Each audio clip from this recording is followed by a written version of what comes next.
बिस्मिल्लाहिर्रहमानिर्रहीम। Fourth year हमने Latin square start किया था अपना एक्सपेरिमेंटल डिज़ाइन का लास्ट मेथड। तो उसका मैंने आपको एक लॉन्ग क्वेश्चन भी समझा दिया था और आई होप सो आपने बाकी इसके क्वेश्चंस कर लिए होंगे। तो अब हम इसका एक क्वेश्चन देख लेते हैं, क्वेश्चन नंबर 23.25। तो 23.25 में उसने आपको कहा है कि आपका 4x4 लैटिन स्केयर है, ठीक है, मतलब आपका 4x4 का टेबल है, ठीक है।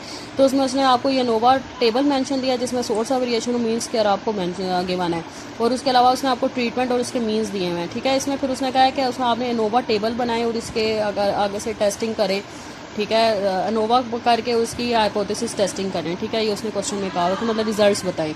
तो हम सोर्स ऑफ वेरिएशन, अब इसमें हमने क्या करना है कि आपने नोवा टेबल बनानी है। सोर्स ऑफ वेरिएशन आपको गिवन है रोज़, कॉलम और ये मशीन आपके ट्रीटमेंट्स हैं, ठीक है। तो रोज़, कॉलम, मशीन्स और एरर। तो अब आप सम ऑफ स्केयर लिखने की ज़रूरत नहीं है क्योंकि इसके बगैर भी हमारा एफ रेशो आ जाएगा। तो क्योंकि आपके पास 4x4 का टेबल है तो इसका क्या मतलब है कि आपके पास रो, कॉलम और ट्रीटमेंट सारे 4 हैं, ठीक है। रोज़ भी 4 हैं, कॉलम्स भी 4 होंगी और जो आपकी ट्रीटमेंट्स हैं वो भी 4 होंगी। तो रोज़ क्या होगा 4 - 1 3, कॉलम्स भी क्या होगा 4 - 1 3, और जो ट्रीटमेंट्स होंगी वो भी क्या होगा 4 - 1 3। तो मीन्स के एरर आपको गिवन है, ठीक है, वो आपके पास आ जाएगा। तो ये कैसे निकलेगा एरर? एरर क्या होता है, एरर का क्या फार्मूला होता है, k-1 मल्टीप्लाई बाय k-2, ठीक है, जो मैंने आपको जनरलाइज फॉर्म बताई थी, k-1 मल्टीप्लाई k-2, ये एरर डिग्री ऑफ फ्रीडम का फार्मूला होता है। तो k आपका क्या है 4 है, ठीक है, k क्या आपका 4, तो 4 - 1 मल्टीप्लाई 4 - 2 = 6, ठीक है। ये अब आपका v आ गया, ठीक है जी। अभी आगे हम LST में यूज़ करेंगे। मीन्स के एरर आपको गिवन है, ठीक है, मीन्स के एरर गिवन है आपको। अब इसमें से आप एफ रेशो निकालें, 136 को 81 पे डिवाइड करें तो F1 आ जाएगा, 30 को 81 पे डिवाइड करें आपका F2 आ जाएगा, और 1649 को 81 पे डिवाइड करें आपका F3 आ जाएगा। ये आपके रो को रिप्रेजेंट कर रहा है, या आपके कॉलम को रिजल्ट रिप्रेजेंट कर रहा है, या आपकी मशीन को रिप्रेजेंट कर रहा है F, ठीक है। तो अब आप इसकी टेबुलेटेड वैल्यू निकालें। F 0.053 को 6 में देखें तो 4.76। तो अब आपकी तीनों F डिस्ट्रीब्यूशन की जो F की टेबुलेटेड वैल्यूज़ हैं वो 4.76 ही होगी, ठीक है। तो अगर हम अपने रिजल्ट्स को देखें तो रोज़ एंड कॉलम्स आपकी सेप्ट हो रही हैं, लेकिन जो आपकी ट्रीटमेंट मतलब मशीन जो आपकी ट्रीटमेंट्स हैं वो रिजेक्ट हो रही हैं। तो उसमें H0 आपका रिजेक्ट हो रहा है। तो जब आपका H0 रिजेक्ट हो रहा हो तो फिर आप क्या अप्लाई कर देते हैं, उसमें LST अप्लाई कर देते हैं। तो आप LST अप्लाई करें, LST = T alpha by 2V √2 mean square error divided by R। तो सबसे पहले इसकी T की वैल्यू निकालें। T 0.05/2V आपका क्या है, इसमें ये V है, V क्या है 6। तो 0.025 को 6 में देखें T के टेबल में तो वैल्यू आएगी 2.447, ठीक है। अब इसको LST में पुट कर दें और मीन स्क्वायर एरर आपका क्या है 81, तो LST आपका आ जाएगा 15.57, ठीक है। तो अब इसमें आप मीन्स जो आपको मीन्स वगैरह गिवन थे, ठीक है, ये आपको ट्रीटमेंट मीन गिवन थे, ये आपका T1 है, ये T2 है, ये T3 और ये T4 है, ये ट्रीटमेंट के मीन्स हैं। अब इनको अरेंज करके आप असेंडिंग ऑर्डर में अरेंज करके लिखें, ठीक है, और फिर जो आपको मीन सेम लगते हैं उसके नीचे लाइन लगा दें। ये तीनों मीन सेम लग रहे हैं और ये 2 मीन ज़्यादा सेम लग रहे हैं, तो इसके नीचे मैंने लाइन्स लगा दी। तो अब इसमें उसने पूछा था कि आपके मशीन जो है कितने में एडजस्ट हो रहा है यूनिट्स में। तो ये आप किस तरह बताएंगे कि 40 जो आपकी स्मॉलेस्ट वैल्यू है 40, उसको जो आप LSD में प्लस करें 55.57 आ जाएगा। फिर जो आपकी लार्जेस्ट जो ट्रीटमेंट की वैल्यू है 83 को इस वैल्यू से माइनस करें तो आपकी जो 27.43 यूनिट्स हैं वो टोटल मशीन उसमें एडजस्ट कर लें, ठीक है। यहाँ पर स्टेटमेंट लिख दें। अब हम देख लेते हैं क्वेश्चन नंबर 23.29। ये मोस्ट इंपॉर्टेंट क्वेश्चन है, मोस्ट इंपॉर्टेंट। ये आपके पिछले पेपर्स में जो इससे पिछले साल पेपर्स हुए थे आपके उसमें ये आ चुका है, ठीक है, काफ़ी बारी रिपीट होके आया हुआ है। तो इसमें वो कह रहा है कि क्वेश्चन में उसने कहा है कि आपके पास 6 वैरायटीज़ हैं, मतलब वैरायटीज ट्रीटमेंट्स हैं। तो 6 आपके पास ट्रीटमेंट्स हैं और टोटल 36 प्लॉट्स हैं, मतलब जो आपके टेबल के अंदर जो टोटल वैल्यूज़ है वो टोटल 36 है, मतलब जो आपका N है वो टोटल 36 है, और जो आपके पास ट्रीटमेंट्स हैं या वैरायटीज़ हैं वो टोटल 6 हैं। अब वो कह रहा है कि इसमें एक तो आपने लेआउट बनाना है, ठीक है, उसके अलावा आपने इसकी डिग्री ऑफ फ्रीडम्स निकालने हैं, और इसके अलावा आपने इन तीनों मेथड से इसको करना है, CRD से भी करना है, RCBD से भी करना है और लैटिन स्केयर से भी करना है। फिर इसके अलावा आपने F टेस्ट भी इसका करना है, नोवा टेबल बना के इनके F टेस्ट मतलब इनके रिजल्ट्स को भी आपने बताना है। तो सबसे पहले हम CRD से करते हैं स्टार्ट। तो इसके CRD का हम लेआउट बनाते हैं। तो हमने लेआउट बनाया तो टोटल आपके पास 6 ट्रीटमेंट्स हैं, ठीक है। तो अब आपने ABC ट्रीटमेंट्स आपके क्या हम ले लेते हैं ABCDEF, ठीक है, आपके A से लेकर F तक ट्रीटमेंट्स हैं। तो अब आपने इस देखें CRD में जो है आप सिंपल बनाएं कि आपका A जो BCD इसमें आपके ये कॉलम वाइज भी रिपीट हो सकते हैं और आपके रो वाइज भी रिपीट हो सकते हैं। CRD में रिपीटिशन में कोई रिस्ट्रिक्शन नहीं होती, रो वाइज भी और कॉलम वाइज भी। तो अगर आप देखें जिस तरह आपका CC कॉलम में भी रिपीट कर रहा है, ठीक है, B आपके रो में भी रिपीट कर रहा है, जिस तरह आपका ये देखें ई आपकी कॉलम में भी रिपीट कर रहा है, ठीक है। सीआरडी में आप row wise column wise repetition कर सकते हैं, सिंपल सा सीआरडी का लेआउट होता है, ये इजीली बन जाता है, ठीक है। और इसका आप नोवा टेबल बनाएं तो इसका नोवा टेबल में आप क्या लिखेंगे, सोर्स ऑफ वेरिएशन में ट्रीटमेंट, एरर और टोटल। सीआरडी में क्या होता है, ट्रीटमेंट, एरर और टोटल। तो आपके पास जाहिर बात है 6 ट्रीटमेंट्स हैं, तो ट्रीटमेंट क्या होगा 6 - 1 5, और टोटल आपका क्या था 36, तो 36 - 1 35, तो 35 को 5 से माइनस करें तो 30। तो F1 क्या आएगा, कोई वैल्यू हमें तो दी नहीं, हम जनरलाइज फॉर्म ही लिखेंगे, F1 = mean square treatment divided by mean square error. तो आप नीचे बस जनरलाइज, जिस आपने फार्मूला लिखा इसी तरह जनरलाइज रिजल्ट भी लिख दें कि अगर आपका F1 एक्सीड करता है F अल्फा 530, F अल्फा 530 क्या है, इसका मतलब क्या है, ये टेबुलेटेड वैल्यू मतलब जो होगी, F1 कैलकुलेटेड वैल्यू और F अल्फा 530 का क्या मतलब है, टेबुलेटेड वैल्यू। कि अगर आपका F1 एक्सीड करता है इस टेबुलेटेड वैल्यू से तो आपका H0 क्या होगा, रिजेक्ट होगा। तो जिस तरह आपने जनरलाइज फार्मूला लिखा इसी तरह हमने जनरलाइज रिजल्ट भी लिख दिया है। तो सेकंड हम RCBD देखते हैं। तो RCBD के में आपका क्या होता है, ट्रीटमेंट्स भी होती हैं, ब्लॉक्स भी होते हैं। जाहिर बात है आपका टोटल एन क्या है, 36 है। तो अगर आपके पास ट्रीटमेंट 6 हैं तो आपके पास जाहिर बात है ब्लॉक्स भी 6 होंगे, क्योंकि 6 × 6 क्या बनेगा, 36 बनेगा।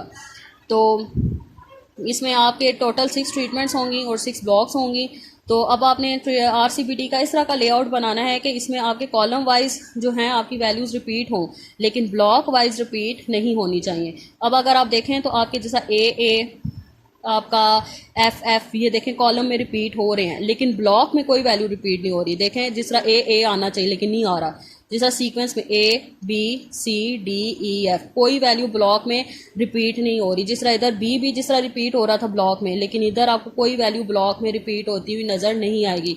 तो RCBD का लेआउट ऐसे होता है कि इसमें कॉलम्स में तो आपकी वैल्यूज़ रिपीट हो सकती हैं, लेकिन ब्लॉक में रिपीटिशन में क्या होती है, रिस्ट्रिक्शन होती है, ठीक है। जिसको आपने देखना है अच्छे से। आपको जैसे अभी 6 से आया हुआ पेपर में, आपको 5 से भी वो दे सकता है, ट्रीटमेंट 5 हो, ट्रीटमेंट 4 हो, ठीक है। या आपको आइडिया आपको बनाना आना चाहिए कि अगर पेपर में को सपोज 8 से भी आ जाए तो आप इसको बना सके। तो अब इसका आप नोवा टेबल बनाएंगे तो इसका नोवा टेबल में सोर्स ऑफ वेरिएशन क्या होते हैं, ट्रीटमेंट, ब्लॉक, एरर और टोटल। तो ट्रीटमेंट जाहिर बात है 6 हैं तो 6 - 1 5, ब्लॉक्स भी 6 हैं तो 6 - 1 5, और 5 5 = 25, और टोटल आपका क्या होगा RC मतलब आपके एन क्या है 30 है। एन किसके इक्वल होता है, RC। रोज भी 5 है, कॉलम भी 5 है, रोज भी 6 है, कॉलम भी 6 है, तो 6 = 36 और 36 - 1 35। अगर आप इन सबको प्लस भी करें तो वो भी टोटल 35 ही बनता है। और इसमें दो आपके पास F रेशोज होती हैं। F1 क्या होता है, mean square treatment divided by mean square error, और F2 क्या होता है, mean square block divided by mean square error. तो F1 और F2 का फार्मूला हमने जनरलाइज लिख दिया। इसी तरह हमने जस्ट ट्रीटमेंट का रिजल्ट बताना है इसमें। तो F1 अगर आपका एक्सीड करता है F अल्फा 5, इसका 5 का डिग्री ऑफ फ्रीडम और साथ एरर, ठीक है। 5 और 25 में अगर हम देखें, अगर आपका F1 अगर आपकी टेबुलेटेड वैल्यू से एक्सीड करता है तो आपका H0 क्या होगा, रिजेक्ट होगा। अब हम आ जाते हैं लेटेंट स्केयर में। तो लेटेंट स्केयर में आपकी क्या होती हैं, कॉलम्स होती हैं, रोज होती हैं, और अंदर क्या होते हैं, ट्रीटमेंट्स होती हैं। तो आपकी कॉलम्स भी 6 हैं, रोज भी 6 हैं। और अब आप इसका लेआउट बनाएं तो इसमें लेटेंट स्केयर में क्या होता है कि ना तो आपके रो वाइज ना आपकी रोज में वैल्यूज रिपीट करती है, ना ही आपकी कॉलम्स में वैल्यू रिपीट करती है। रो वाइज और कॉलम वाइज दोनों में रिपीटिशन में क्या होती है, रिस्ट्रिक्शन होती है। अगर आप देखें तो आपकी कोई वैल्यू आपको ना कॉलम में रिपीट होती नजर आएगी, ना आपको मतलब इस तरह कोई वैल्यू रिपीट नजर आ रही है इस तरह कॉलम में, और ना ही कोई ब्लॉक्स में रिपीट होती नजर आएगी, ठीक है। आप पहले इसका जब लेआउट बनाएंगे तो पहले आप इस तरह सिंपल वैल्यू लिख दें ABCDEF, फिर इस तरह बनाना शुरू करें ABCDEF।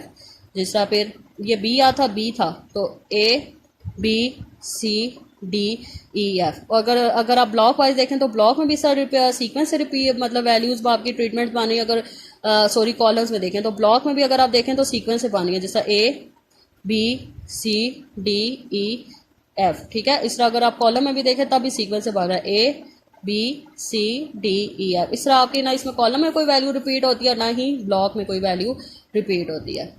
और अब इसका नोवा टेबल आप देख रहे तो नोवा टेबल में इसका क्या आता है, रोज, कॉलम, ट्रीटमेंट, एरर और टोटल। तो रोज भी आपकी 6 - 1 5 होंगी, कॉलम भी 6 - 1 5 होगी, ट्रीटमेंट भी 6 - 1 5 होगी, और एरर क्या होता है आपका K - 1 × K - 2 मतलब 6 - 1 × 6 - 2 = 20, और ये क्या होगा K² - 1 मतलब 36 - 1 = 35। तो इसका अब इसमें जो F रेशोज होंगे वो 3 होंगे, mean square row divided by mean square error, और F2 होगा mean square column divided by mean square error, और F3 होगा mean square treatment divided by mean square error.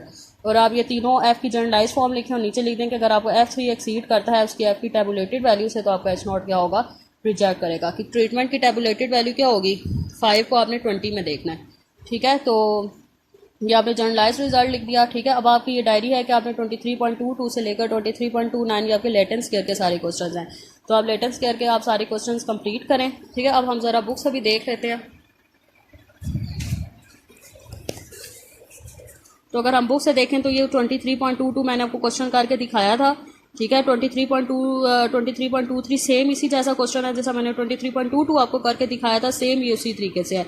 आपको रोज कॉलम्स 4 दी हुई हैं, रोज भी आपको 4 दी हैं और अंदर आपको रैंडमली ट्रीटमेंट्स दिए हुए हैं। इस तरह का टेबल इस तरह का जो टेबल हो जिसमें रोज भी गिवन हो, कॉलम्स भी रोज भी गिवन हो, कॉलम्स भी गिवन हो और आपको अंदर रैंडमली ट्रीटमेंट्स भी दिए हो, तो ये आपका लेटेंट स्केयर का टेबल होता है। और इसमें आपके रोज एंड कॉलम्स क्या होते हैं, सेम होते हैं। इसमें रोज भी 4 हैं, कॉलम्स भी 4 हैं, तो ये लेटेंट स्केयर का क्वेश्चन है। तो इसमें उसने नीचे कहा है कि आपने इसकी हाइपोथेसिस टेस्टिंग करनी है, तो इसको लेटेंट स्केयर से करें। जिस तरह मैंने आपको 23.22 करवाया, सेम 23.23 इसी तरीके से होगा।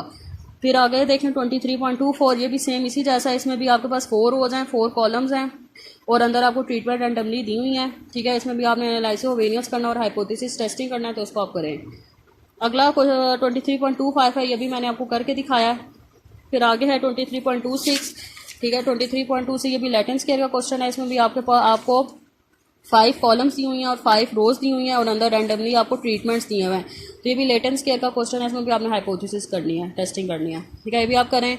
23.27 में आपने इसमें भी आपको देखें, ये आपको इसमें लेटेंट स्केयर से उसने आपको कहा हुआ है। ठीक है, इसमें आपको टोटल 5 रोज दिए हैं, 5 कॉलम्स दिए हुए हैं, अंदर रैंडमली ट्रीटमेंट्स दिए हुए हैं। इसको भी आप इसकी एनालिसिस ऑफ वेरिएंस करें, हाइपोथेसिस टेस्टिंग करें। 23.28 ये भी सिंपल क्वेश्चन है। इसमें आपको 5 रोज दिए हैं, 5 कॉलम्स दिए हैं और अंदर रैंडमली ट्रीटमेंट दिए हुए हैं। ये भी लेटेंट स्केयर का क्वेश्चन, ठीक है, गिवन दिया हुआ है। ठीक है, इसको भी आप सॉल्व करें। इसकी ये जो स्टेटमेंट आपको गिवन है ये आपने नहीं करनी। ठीक है, इसको काट दें। ये स्टेटमेंट आपके टेबल में इंक्लूड नहीं है, जस्ट आपने इस क्वेश्चन में हाइपोथेसिस टेस्टिंग करनी है बस। और 23.29 ये भी मैंने आपको करके दिखाया है। ठीक है, आप 23.29 ये यहाँ तक लेटेंट स्केयर के क्वेश्चंस हैं, ये आप कंप्लीट करें। अगर आपको कोई चीज़ समझ नहीं आती तो आप मुझसे पूछ लें और इनको रजिस्टर पर करके मुझे चेक करवाएं। आज आपका ये चैप्टर कंप्लीट हो गया है, तो अगर इसमें से कोई चीज़ समझ नहीं आए तो आप मुझसे पूछ लें। अल्लाह हाफिज़।